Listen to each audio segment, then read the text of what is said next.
All right, friends, we're back. We're back. We promised you that there was going to be a part 2 to our episode. Let's talk about it with Christy Conder and Dorie McLemore. The subject matter has been so amazing that we couldn't just leave it all in one episode. So, Michele, what do you say? Should we start part 2? Yep, let's do it. Here we go. Okay, you guys, let's do this. It's going to be so professional. Like, so professional. Here we go. Welcome to the Live Support Podcast with your hosts, Michele VanDusen and June Colson, a couple of clean comedians who support each other and others through comedy's wacky and winding roads. I hope you're ready. Get set. Let's go. Since podcasts have a catchy tune, we wrote this song for Michele and June. Clean comedians are best friends too. Oh, it's so good. And you never know what they'll say or do. Here we go, sing with me on Live Support, with Michele, who's really short. We'll have a ball, with June, who's really tall. They have fun, interviewing comedians on Live Support, with Michele, who's really short. Now it's time to start Live Support. The Live Support Podcast is brought to you by the Hot Breath Comedy Network. Wow, here's all a round of applause. Woo! That was magic. I'm glad you mentioned the female part though, because I had that on my notes before we moved to bombing. The reality is a lot of times we are the only woman on the show. Mm-hmm.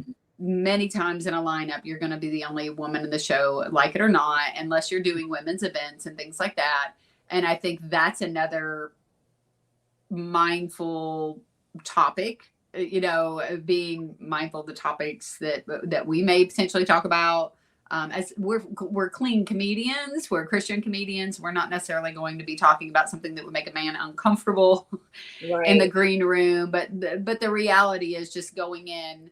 We know that we're likely the only one in the room. And sometimes guys are not going to be courteous to you or kind. I mentioned Darren Streblow a minute ago. I honestly, like, it sticks out in my mind that I did a show with him 2 years ago.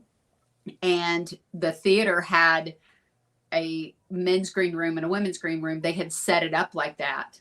Wow. And they were right beside each other because it was a big theater. So it was, it was dressing rooms for the guys and the girls who were doing big performances, right? Like, so the people who booked us, they had set me up in the room next door to them, and they had beautiful baskets and, all of these sweet, gifts and things like that. And the door was propped open. It was a big theater thing, had the windows, the mirrors and all that stuff all the way along. And Darren, I had gone in, and when I walked out for a moment, he peeked out and he goes, "Hey, you're coming over to our room, aren't you?" Because literally it was a courteous thing that the booker did by giving me my own space as a woman. Right. And I loved it because with the way my brain is wired, I got to see everything in my bag. So if I'm trying to find lipstick, I'm dumping it all out. Right. I wouldn't do that if I was in a room with someone else, but it made me feel much more comfortable because I could just spill out my bag and look for everything. And I was just in my own space. Nice. And I loved it. I would never do that in a green room with a bunch of men, just spill out all my makeup and plug in my curling iron and, all that stuff. But Darren was mindful and respectful of the fact that, she's just over there by herself. So he invited me to come into the space. He was the headliner, one, but he invited me to come into the space where the guys were. And they were like, "Yeah, come on over, hang out with us." Otherwise, we were there over an hour before the show. Maybe I want to be alone for an hour, but he at least was courteous enough to go, "Hey, you can come in here with us, hang out with us for a little bit." And that made me feel more welcome, less alienated, less token female. And I got to be a part of the actual room. That's nice. Yeah, that is really nice. That's Darren's an amazing comedian, but he's also a great family man. Great guy. He's very thoughtful of his wife and women. So you're not going to find that everywhere. There's true. Not. Yeah. So I do appreciate him a lot for that. Maybe another time we can also talk about how you sell your merchandise, because a lot of comedians, sell it from stage and others don't. Like they write certain things. And because I have seen that also where like the host or MC is selling their merchandise. It's like, no, no, you don't get to do that. Mhm. So it's yeah. Anyway, okay. Oh, okay. On that note, and then we're moving to bombing. I've seen Dorie do this before. I think I've seen all of you all do this before, but I just happen to be at a few more shows where I've seen Dorie with her merch. When they give you a volunteer, Dorie, I always see you give them something. Whoever stood at your table and is selling your stuff, it's not going to kill you to give them a t-shirt or to give them your lanyard or to give them, something for their time standing there selling your product, Very good point. Very good point. You'll never be at a loss, right? Because of what you did. If anything, you've gained a fan. You've gained someone who truly feels like they've been seen. So I think if you've got volunteers in any capacity, if they're bringing the food, if they're running the sound, if they're, if you have the opportunity to have an interaction with them, be kind, be grateful. That goes a long way. I think just period in life, we should always be like that. But especially as the artist, like it or not, we do have this illusion of importance. People see us as important because we're on the show. We have the mic. We're somebody. So you can either have an interaction with somebody who makes them feel seen, or you can crush somebody's spirit. We know we're not better than someone else, but it doesn't take, as I said, in that one lobby, that young lady was like, I can't believe I get to interact with you. Right. Right. If I had been dismissive or cold or, whatever, because she had this illusion of importance about me. So we have to be mindful, not only in the green room, but in the space with people around us. Okay. So we've got, y'all got 15 more minutes you can give us to hit bombing. Okay. Yeah, don't do it. Don't do it. So there we go. No bomb. Don't recommend. That is great advice. That is great advice. That was it. There you go. So Dorie, we'll start with you. So we'll start with you. Just Dorie never bombs. Oh my gosh, have I ever? Whatever. No, it doesn't. We will start with you as far as everybody has actually bombed at some point in their career and will again. You can talk to anybody who's even been in it for 30 years. I remember one time Christy and I were at the table with Jeff Allen. He's been doing comedy for 30 years. And like a year or so ago, he was like, man, like I bombed probably worse than I ever have. And it's like, what? Been doing it 30 years. People seek him out. They pay good money to bring him in. And it's just the reality of like, you'll hear people that 25-year veterans and they're like, oh yeah, last month I had such a bad show. So it happens. So my question is, Dorie, when it happens, and maybe you're not at that place yet, but when it happens, do you feel like you're able to recover quickly? If you do, what is it that you are able to tell yourself, or how do you get yourself out of that headspace where you don't question or just quit? We've all wanted to quit at some point, and recover from that painful situation. Good questions. Well, I'll just share one bomb story. And not that I don't have several, but I was hired, and you know what? Sometimes ahead of time that you just should not have been on that stage. Like, like what? But you're like, oh, maybe it would work, and basically I got hired by Six Flags to do a corporate event outside by these picnic tables and by a roller coaster. And it was, and I knew immediately when I got there, I was like, what am I doing here? And it was a picnic, like people, it's just a picnic, several hundred people. And it was actually not, when they said corporate, I was picturing something different. It was actually families, and there were foster families. And these kids were running rampant around the area because, of course, we're at Six Flags. Who would want to listen to a 45-minute comedy show in front of, from picnic tables with their children running around? They had a face painter. They had a balloon artist. What were you? I don't know what we were thinking. And also they have Six Flags. Like, that is your entertainment. Don't need a comedian. Like, I was such a wrong fit for it. such a wrong fit. And every few minutes, the roller coaster would go by, and I have to pause for that. And at one point, my husband was laughing his butt off because he was watching me, and I'm looking at him knowing, like, I knew I wasn't supposed to do this one, but he was like, do it. And because they paid really well. And I thought, well, maybe I could, and no. And at the one point he said it looked like, because there was no stage.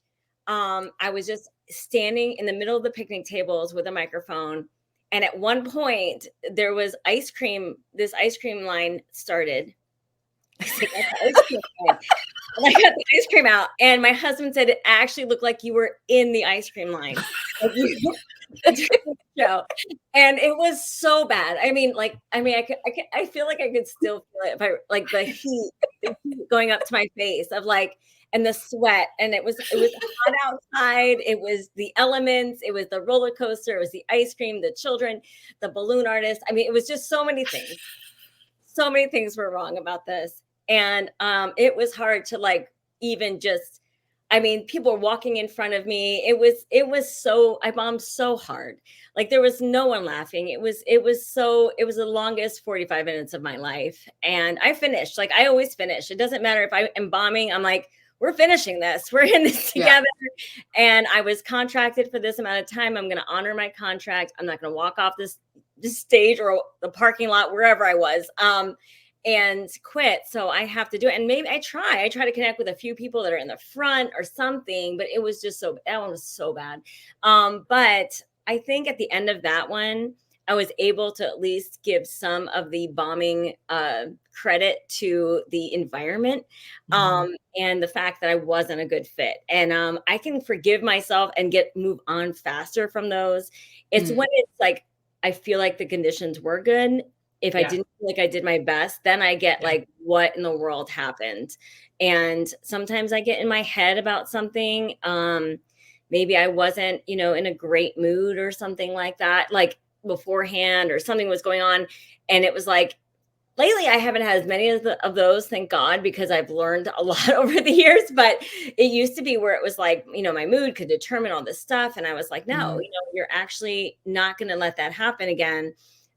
So it was just, but that was crazy. But I think and I tell myself too, that, like, it doesn't determine my future. Like, this one event, this isolated event is not going to take away the validation. I'm not validated by these people. This is not, God has, I feel called by God to do this. So I feel like he is the one can validate my call, not the people or external things. So that kind of helps center me.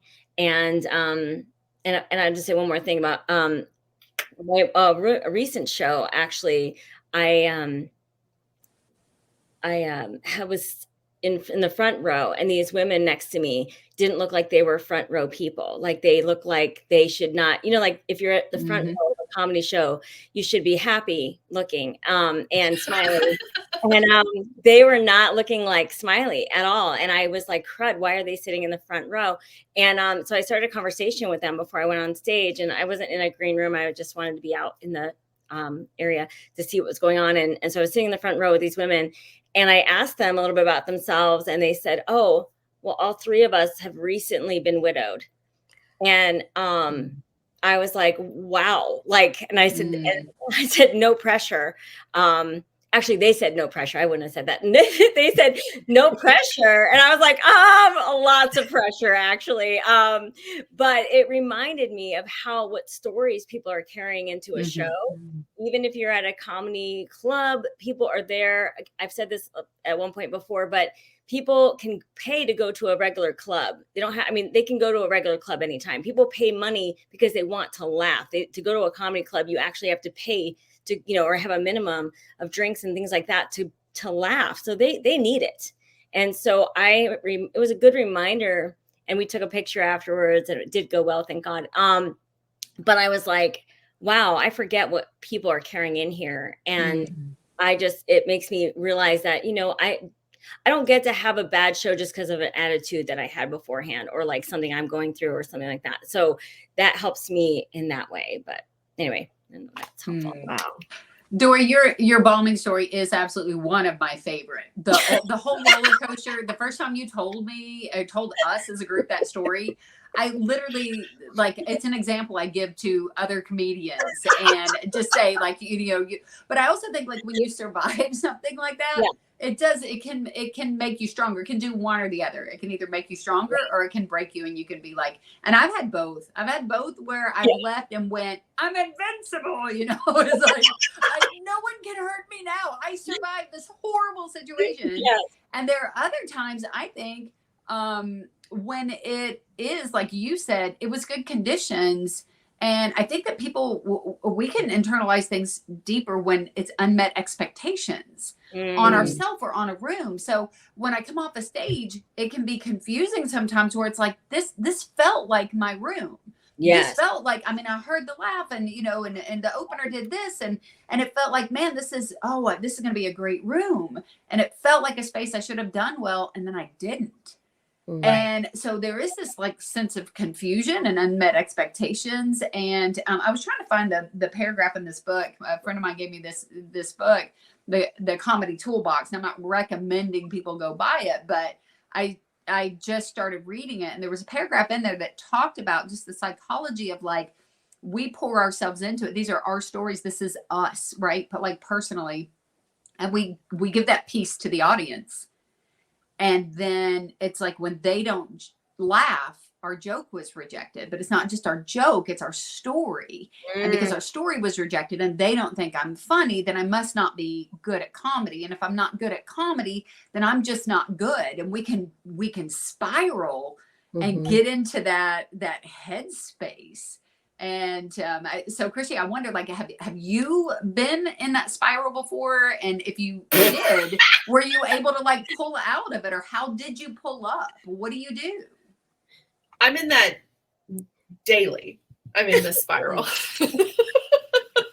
It is constant. No, I think, going even back to Dorie, if you have something that feels like it bombed, analyze it a little bit of what were the room aspects or the venue aspects that made it difficult, because that's a difference than you bombing. Because if they can't hear you, it's hard to laugh when you can't hear somebody, so analyze that. But at the same time, like, June, going back to what you're saying, don't use that always as the excuse. Like, I've seen comics come off and go, audience is dead. It's the audience's fault. And I was like, hold up. Right. Analyze what was the room, what was you.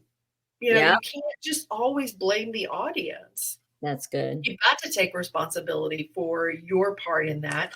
What didn't work? I know a lot of comedians record their stuff.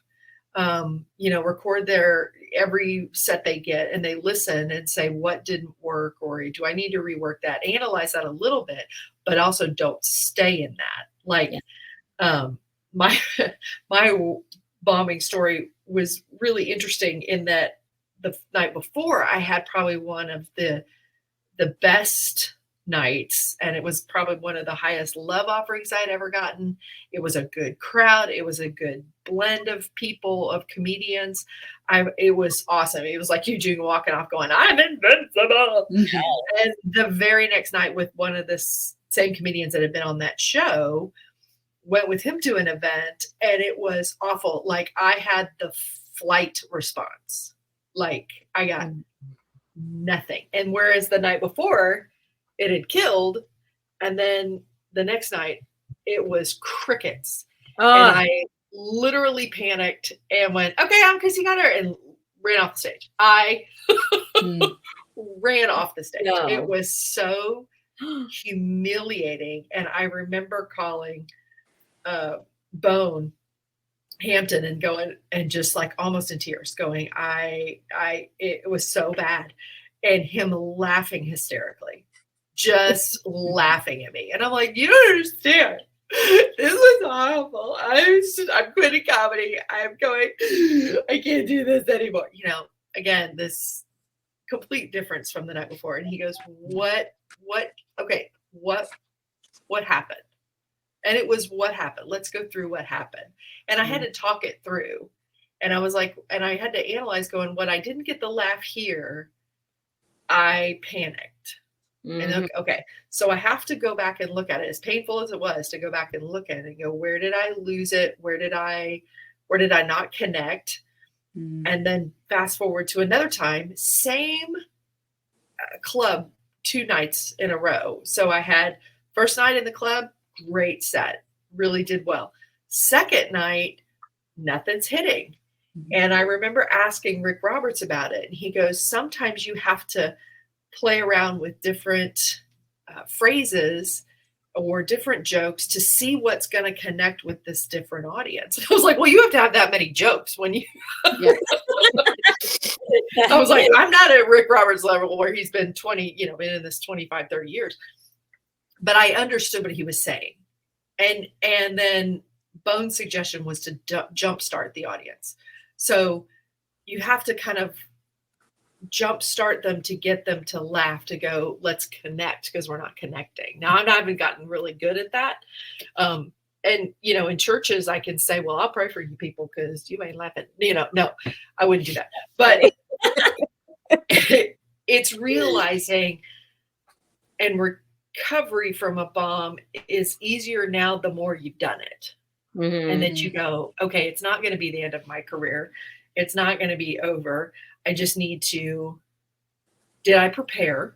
That's another thing. Did I prepare well enough? Did I do enough to understand the room? Where did I miss them? It's not being afraid of the analyst, of analyzing it, not being afraid of going back and looking for the gaps. And that's improving. I mean, that's in anything, really.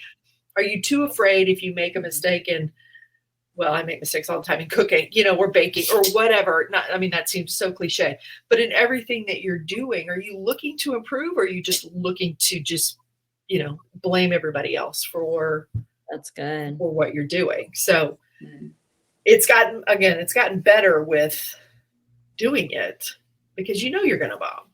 You're going to have stuff that doesn't connect. And I actually like it when comics go, well, that didn't work. I think that's funny, because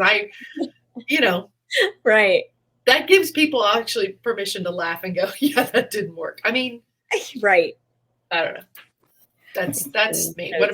What about you guys? I know Michelle's never bombed and June's never bombed. So are you learning something? Okay, Michelle, first off, tell us how you've never bombed. Tell us about how you haven't bombed. Yeah, I've never bombed. Apparently you have to be on a stage to bomb. So that's first and they have to see you.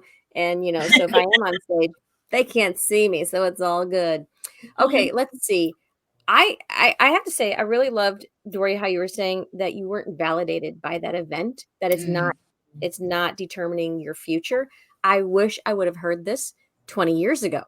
Because if I would have heard that that would have saved me years, knowing that one event doesn't determine the rest of my life. Right. And that right there is just, that's gold. That's pure gold right there. And thank you for sharing that. I don't know if I could ever go to Six Flags now, ever. Yeah. So like I was doing, I've had a lot of really bad shows. Okay.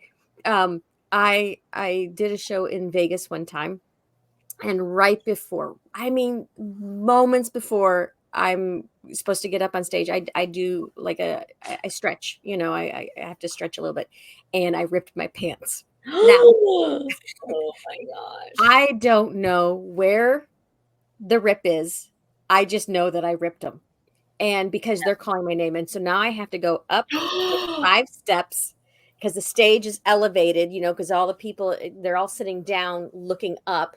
And now I'm just doing that, penguin walk, because I don't know how bad this is. And so the whole time I did this whole penguin thing, it was horrible. It was horrible, because I was so self-conscious about where on earth is this rip. Oh my People God. are sitting here looking up.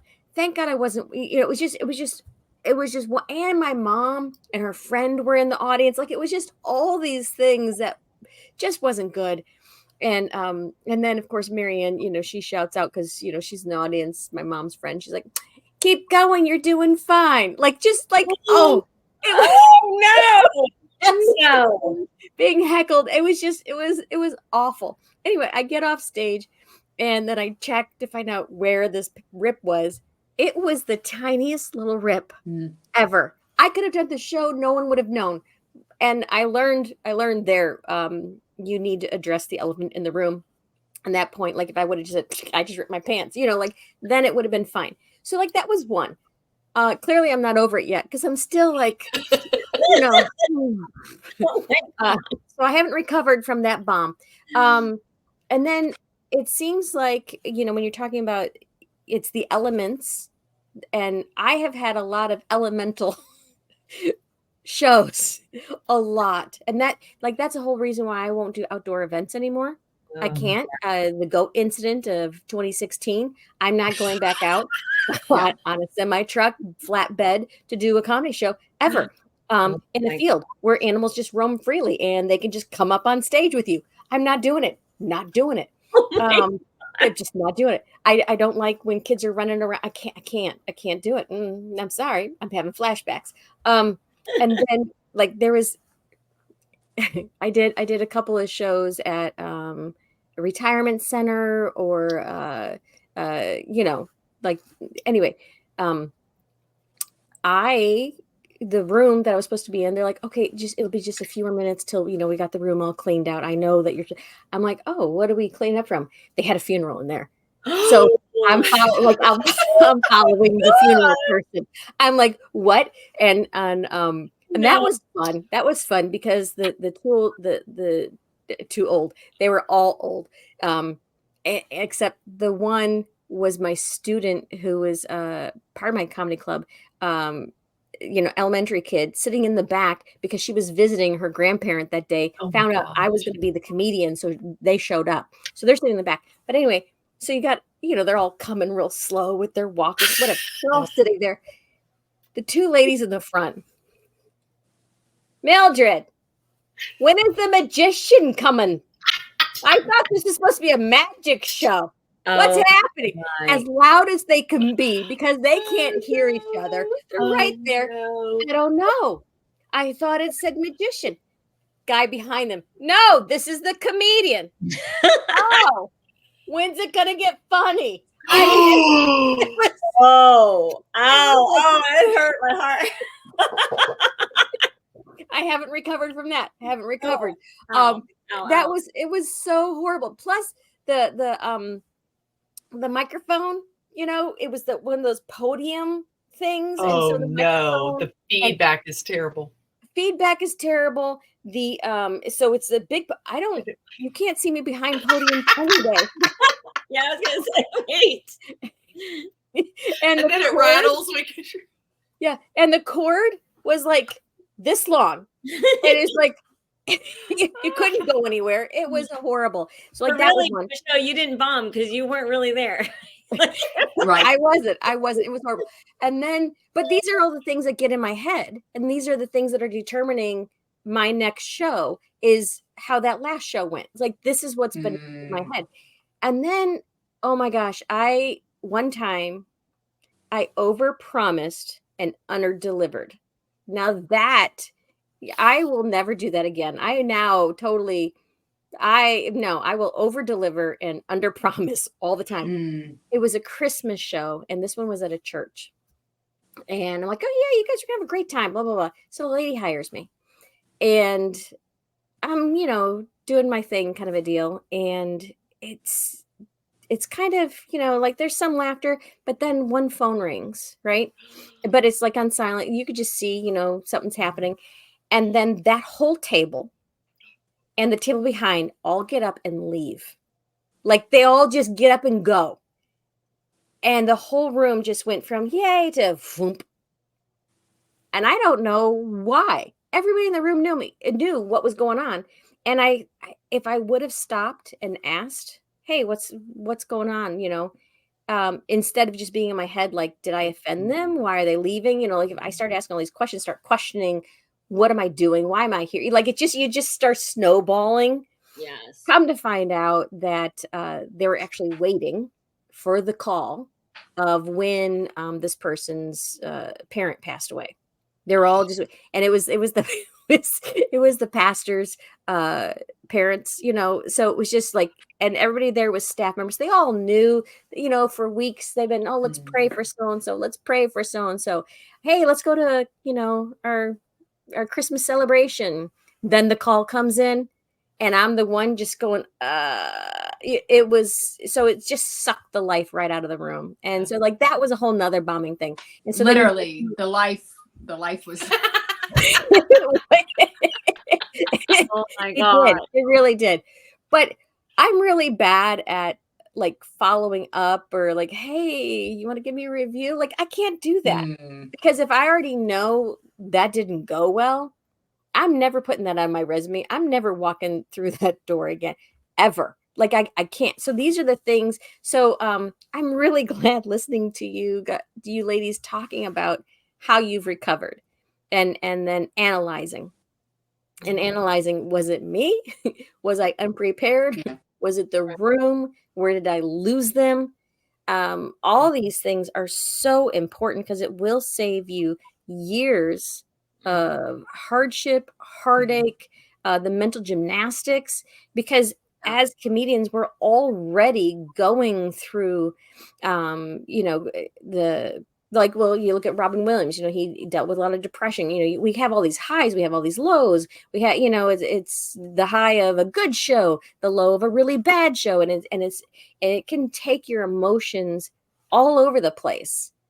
But then if you have the wherewithal to do, like Christy was saying, well, let's analyze. I love the fact that you're able to call a mentor, call someone that's farther along in comedy and say, hey, here's the deal. And then him just laughing at you. Like that's the best response. He's like, no, but this is a problem. No, it's not. It's a problem. Like that's great. And then you can pull back and look at it from another point of view. And Dorie, when you said that, you know, people paid to laugh, they paid to be there. And then that I just started writing down some notes. I'm like, I need to get better prepared. I need to make sure that I am giving them $100 laugh. You know, I need to make sure that I'm writing those jokes that are funny. And so what I'm saying is I'm quitting comedy. Yes. Yeah. I love it. But so Christy was like, you know, she phoned a friend. We're analyzing. Dorie understands, and it doesn't, you know, this doesn't validate. The reality is that, you know, as Christians, we know who opens and closes doors, but we also have to be responsible for how we walk through those doors. I love that one of you all said, did I prepare? Was I really prepared before I went in there? Like, this could be on me. And this is a lesson learned that, you know, so that I do better next time. I will say, I won't, you know, we've had some great bombing stories here. I think episode 2 or 3 of our very first season, you can go back and listen to my first bombing story. I was just sitting here thinking about how many I have now. But also, to be quite honest with you, I bomb at shows I haven't even got to yet. What? I mentally in my head. I got you. Already bombed. I got twin tilapia. Before I get there, that they're not going to like me, or like I'm not prepared for this, or I've told them I can do this and I'm really not that good. And so I think that, you know, it's just something I need to stop doing. Like Michelle's advice about bombing the show she's done. She's just like, nope, just don't do it again. Right. But be careful not to do that. Like, trust me, it's torturous. I envision myself on the stage, and a lot of people, because of my personal insecurities, a lot of people envision themselves as everybody's going to love me and it's going to be a great show and all of those things. And it's almost like I'm fearful of doing that because of the times that I've felt like, oh, this is going to be great. And then it wasn't, and it was so crushing. So I can do the polar opposite. And I want to get better about that and not do that to myself anymore, because what I wrote is, as comedians in those moments, when that person is saying, when's the magician coming? And the roller coaster is going off behind you. And all of this absurd thing is happening. As comedians, we need to learn not to lose our sense of humor. Mhm. Right. If we can find the humor in the absurd moment that's happening to us, it's going to mentally make us healthier, potentially just, salvage the moment that we're in, and keep us from getting burnt out on comedy, because we're able to find the funny in our own situation. I'm going to bring it full circle really quick. As we close this thing out, I asked you guys for 15 more minutes, and we told you for 30. I'm going to full circle it, bring it back to the green room and bombing at the same time.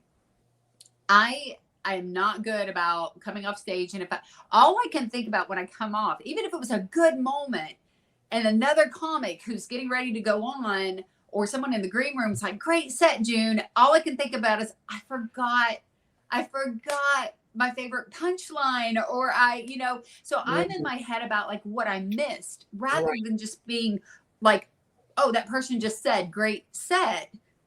Don't talk them out of it. Especially if it's a headliner you want to work with again, or it's the person who booked you. Don't convince them that they were wrong by telling you that you had a good set. If they said they're not even good, but when they're like, great set, I have down talked that. Don't do that in the green room. Don't do that to yourself. Accept the compliment and say thank you. Another thing that happened to me once was a headliner. I had a really good set. It was fun. And it's rare that I'm going to say, oh, I had a good set. Like, that was awesome. I don't give myself that credit very often. And I remember thinking like, this was out of my element. This room accepted me. I just had so much fun. The next person went up, and it should have been their room, and it was weird, and they didn't jive with them. Right. And I felt the struggle and those kind of things with them. And when they came off stage, you could tell they were kind of, in their head about it or whatever. And it wasn't a bad set. It just was like, oh, they normally do better. This person then later says to me, well, I mean, everybody had a bad set tonight. Yeah. I could see that coming. And you're like, wait a minute, what? And like in my head, I'm like, No. I had fun, but I knew like they had struggled. So I'm not like, not me. I had a great set. I mean, you struggled, but I was good, but that person, when I tell you not once, not twice, but 3 times, they made sure that they told me I happened to ride with them. 3 times they told me how everyone struggled. And they wouldn't just let me have had a good set. Right. They needed everyone to have a bad set. Right. You don't have to do that. Don't be that person in the green room. If you've bombed, or if you don't feel 100% about your set and someone compliments, say thank you, and don't drag other people's sets down because you had a tough night. Right. Because it's not fair. We want to lift each other up. We want to be there for each other when it's a down moment, but don't drag the whole room down with you because it was a tough moment. Those insecurities. Yeah. That's my final thoughts on that. Girls, I can't believe you hung with us this long. This is absolutely amazing. Guys, Dorie McLemore, Christy Conder, they both have dry bar comedy specials. Make sure you definitely check those out. Christy Conder, Christy's website is Michele. ChristyConder.com. You will find Christy at it's ChristyConder.com, and Conder is CONDER, because she ain't a bird. She's Christy Conder, CONDER.com. And then make sure you check out Dorie McLemore at her website. It's DorieComedy.com. Dorie, where's your it's again Dorie DORIE comedy.com. And Dorie, as far as your social media, how can they follow you? Dorie Comedy on all the things. I think it's Facebook, Instagram, X, even TikTok. My kids don't even know I'm on there. And, YouTube, all the Dorie Comedy it's all Dorie Comedy. Awesome. And Christy Conder, how do they find you? I'm in the witness protection program, so can't find me. Sorry. Yeah, just makes much more sense now. The sunglasses, the hat. Which resort are you located? Oh, I'm in Canada. They're known for their resorts. Anyway, no, anything, just go Christy Conder. It'll come up. What all the places, I think. All right. Sounds good. It sounds really, really, really good. Christy, enjoy that tropical environment in Canada. Friends, make sure you follow us at Laugh Support. We're on all the social medias. If you're listening to us, you can watch this amazing episode on YouTube. And if you're watching us on YouTube, take us with you in the car and let's go for a ride and listen to us on all major podcast platforms.